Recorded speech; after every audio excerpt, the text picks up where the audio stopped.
Hi, I'm former MLB player Jermaine Curtis. Drill deep to left field. There it goes. And welcome to the doubles and home run system.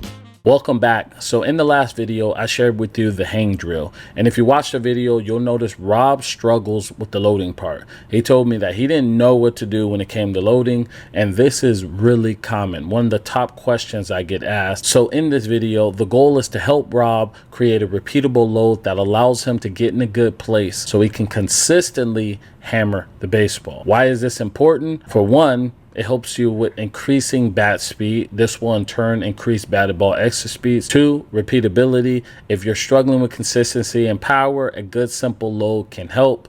3, it'll help with timing. Allows hitter to sync up with the pitch. More on that later. So what are the common mistakes? One common mistake I see all the time is an arm bar. And when I started coaching, I was trying to teach players to load. Once I said to them, get their hands back, I noticed that they would arm bar. And I hear it so much with coaches and young baseball players or dads and their kids. Hey, get your hands back, get your hands back. And then they start arm barring. So that's one common mistake. Second is they turn their shoulders too much. So some would turn their shoulders and their hands will be blocked from the pitcher, and this causes players to come around the baseball and struggle hitting the inside pitch. I remember when I was younger as well, I did the same thing. They told me to coil in, and next thing you know, I was coiling also my upper body, and that caused me to come around baseballs and get real spinny. The third is no load, and you can see with Rob, he had like a T-Rex arm when he was swinging it, very tight, very small, like he didn't have any load at all, and it was just like T-Rex arm swinging. So what are we going to do to load properly? Well, we're going to load the elbows, raise the elbows, and when you do this, you'll make the knob smile. I started telling my hitters to load the elbows, and that helped them to load in the correct position.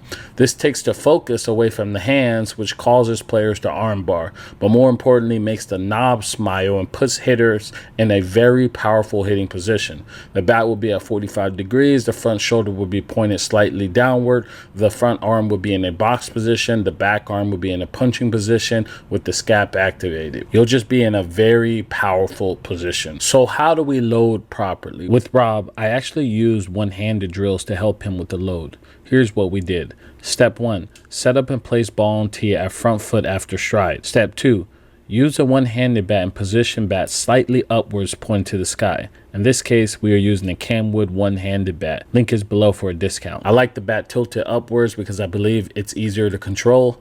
Plus, I want the hands to be able to see the pitcher to make it easier to get to pitches inside and out.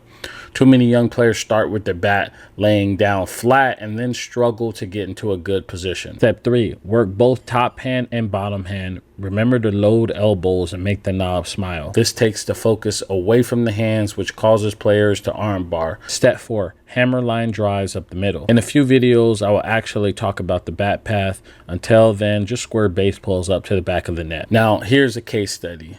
Rob had no load before. He was T-Rex arming it. Now he has a load that makes the knob smile, but more importantly, he can repeat it. This has helped with increasing his batted ball exit speeds, which in turn allows him to hit more doubles and home runs.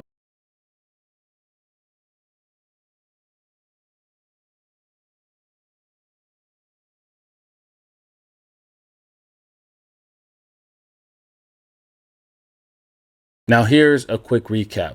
Loading will help to increase batted ball exit speeds.